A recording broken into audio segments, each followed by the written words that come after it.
खुशामदीद एक मरतबा फिर आप सबको जश्न आज़ादी तहे दिल से मुबारक हो। और अल्लाह ताला का हम जितना भी शुक्र अदा करें कम है कि हमें एक आज़ाद मुल्क में, एक आज़ाद फ़िज़ा में सांस लेने का मौका मिल रहा है। और ये तमाम की तमाम कुर्बानियाँ जो हैं हमारे जो आबाओ अजदाद ने दी और जो तहरीक पाकिस्तान का हिस्सा रहे हैं, वो मेरे अब उस्ताद मुझे बताएंगे बेहतर तरीके से। मियाँ साहब, 14 अगस्त बहुत एक गहरी वाबस्तगी आपकी फ़ैमिली की है, चाहे दादकों की साइड से कहें या नानकों की साइड से। क्या जज्बात होते हैं जब 14 अगस्त आते हैं? तो जाहिर बात है, जो जज्बात मेरे तमाम पाकिस्तानियों के होते हैं, जो जज्बात नौजवानों के होते हैं, जो जज्बात हमारे बुज़ुर्गों के या मेरी एज ग्रुप के, ये किसी को कहना, क्योंकि मैं ये समझता हूँ कि ये वो तहरीक थी जिसमें कोई हर जो जितनी हमारे जो मुसलमान थे, सबके आबाओ अजदाद जो थे, उनका इक्वल हाथ है इसमें, इक्वल उनका हिस्सा है इस मुल्क को बनाने में। चाहे किसी की क्या कंट्रीब्यूशन को ज़्यादा हो या थोड़ी हो, लेकिन कंट्रीब्यूशन हम सब की। आप जिसको टटोलेंगे, जिस बच्चे से बात करेंगे, उसके ग्रैंडफादर से बात करेंगे, तो कोई ना कोई आपको वहाँ लिंक डेफिनेटली मिल जाएगा। तो जाहिर बात है कि जब एक हम तो खैर उस खुश नसीब जो जनरेशन है कि जिन्होंने एक आज़ाद मुल्क में अपनी आंख खोली।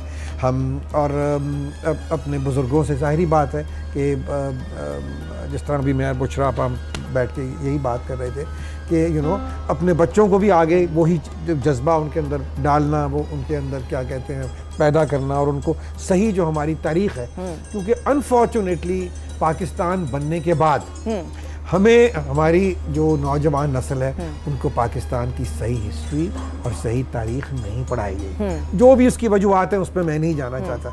सो इसलिए हम लोगों का ज़्यादा ये फ़र्ज़ बनता है कि जो एक्चुअल ट्रूथ है, जो रियलिटी है पाकिस्तान बनाने का जो मकसद है, वो हम अपने नौजवानों तक, क्योंकि इकबाल और कायद आज़म रहमतुल्लाह अलैह दोनों का जो फेथ था वो इन नौजवानों में, बेशक आप में था या मेरे में था, इन बच्चों में था, इन नौजवानों में था। हमेशा वो यही फील करते थे कि यही नौजवान है कि जिन्होंने हमें आगे लेके जाना है, और यही नौजवान है जो वो उनका जो मकसद था, उनका जो जो उनका विजन था पाकिस्तान के बारे में।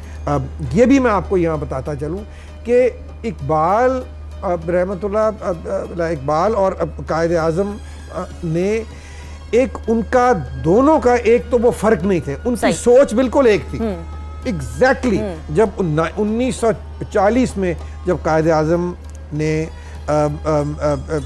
यहाँ मीनार पाकिस्तान पे 23 मार्च को जब करारदाद रेजोल्यूशन पास हुआ, पढ़ी गई, तो उन्होंने जब पढ़ी गई तो ही turn to his secretary and said, उन्होंने कहा कि अगर आज इकबाल जिंदा होते तो वो बहुत खुश होते, क्योंकि हमने जो किया है वो यही वो चाहते थे। तो वो एक ही सोच थे, उनकी कोई सोच में फ़र्क नहीं था।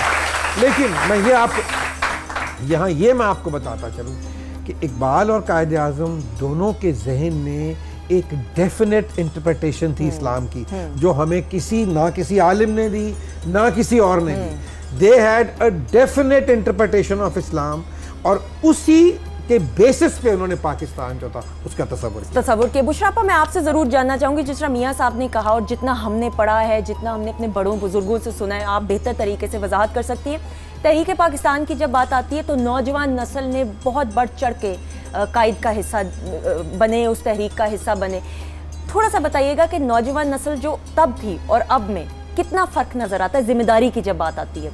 बहुत अच्छा सवाल किया है तुमने, लेकिन जिस नस्ल ने तहरीक पाकिस्तान में हिस्सा लिया था, मुझे अफसोस है कि मैं उस नस्ल में से नहीं हूँ, क्योंकि जब मैंने होश संभाला तो पाकिस्तान बन चुका था। लेकिन हमारे वालिदैन और हमारे बुज़ुर्गों में वो नस्ल थी, और उनसे हमने वो सारी बातें सुनी। बल्कि हमारा ज़माना तो इतना खूबसूरत था कि ये बातें सीना बसीना भी सुनाई जाती थी। वहाँ से जो महाजरीन आए थे वो भी बताते थे, और किताबों में भी लिखी जाती थी। और ज़्यादा हमने हिस्ट्री में पढ़ी, किताबों में पढ़ी हैं ये बातें, कि जज्बा ऐसा था कि हर नौजवान लड़का और हर नौजवान लड़की, मतलब औरतों का तहरीक पाकिस्तान में बहुत हिस्सा है, क्योंकि कायद आज़म ये चाहते थे कि औरतें भी आके इसमें हिस्सा लें।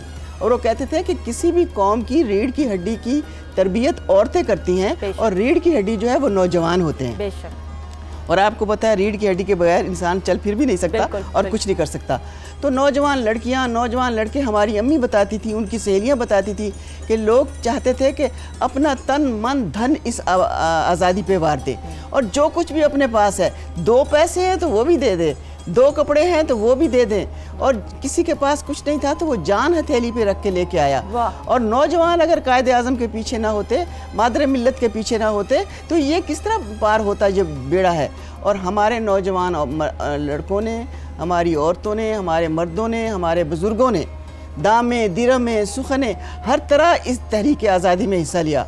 एक कायदे आज़म के साथ एक ज़माना खड़ा हो गया, और एक ज़माने के साथ एक तकदीर खड़ी हो गई, और एक तकदीर ने एक मुल्क बना दिया, और एक मुल्क ने दुनिया में अपना झंडा लहरा दिया। वाह, क्या कहने। और यही वो तमाम की तमाम सुनहरी यादें, हम उनको तरोताज़ा आज के प्रोग्राम के जरिए करेंगे। अच्छा, ऑडियंस भी कुछ सवालात करेगी हमारे मौजूद मेहमानों से। उनकी तरफ बढ़ने से पहले मियाँ साहब, एक सरप्राइज़ आज के दिन, जश्न आज़ादी के दिन, आप हमारी ऑडियंस के लिए लेके आए। बिल्कुल, ये मैं एक कायदे आज़म रहमतुल्लाह अलैह की एक तकरीर उनकी अपनी आवाज़ में, अब जो ज़्यादातर आप देखते हैं नेट पे, अब उनकी आवाज़ नहीं है, अब उसकी ट्रांसलेशन उर्दू में करके वो तकरीरें बनाई गई हैं। लेकिन ये एक तकरीर थी जो उन्होंने 13 दिसंबर 1946 में तकरीर की थी, जिसका उन्वान है why is it important to make Pakistan, Pakistan बनाना क्यों ज़रूरी है।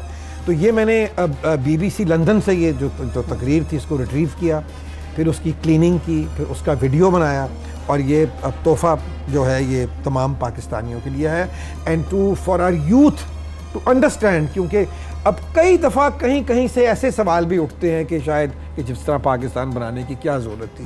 तो मेरा ख्याल है कि ये जो तमाम कोई भी सियासी लीडर कोई बात करे या कोई कुछ कहे, कोई कहे कि जी हम एक थे, हम नहीं थे, या फलाना था, हमारा ये मिलता है, तो मैं समझता हूँ कि कायदे आज़म रहमतुल्लाह अलैह ने जो उन्होंने जो फरमाया है, ये आप खुद ही सुन ले, इसको सुने, और मैं समझता हूँ कि ये हमारी जो आने वाली नस्ल है उसके लिए बड़ा इम्पोर्टेंट ये है कि उसको ये बात को और इस नुक्ते को समझ। जी बात यूसुफ की इजाज़त से और तुम्हारी इजाज़त से एक बात मैं और कहना चाहूँगी, क्योंकि मेरी सारी नौजवान नस्ल और मेरे बच्चे सुन रहे हैं कि लोग ये कहते हैं कि कायदे आज़म ने अंग्रेज़ी में तकरीर क्यों की। अब ये इतनी अहम बात है, बात सुनिए। जिस किस्म की ज़ुबान राइज होती है, जिस किस्म का जहन उस वक़्त पल रहा होता है, अंग्रेज़ों की हुकूमत थी, और जब अपने फरंगी और हनूद दुश्मनों को सुनाना हो तो फिर उनकी ज़बान में बोला जाता है। बिल्कुल, अनडाउटेडली। अच्छा, एक काम करते हैं,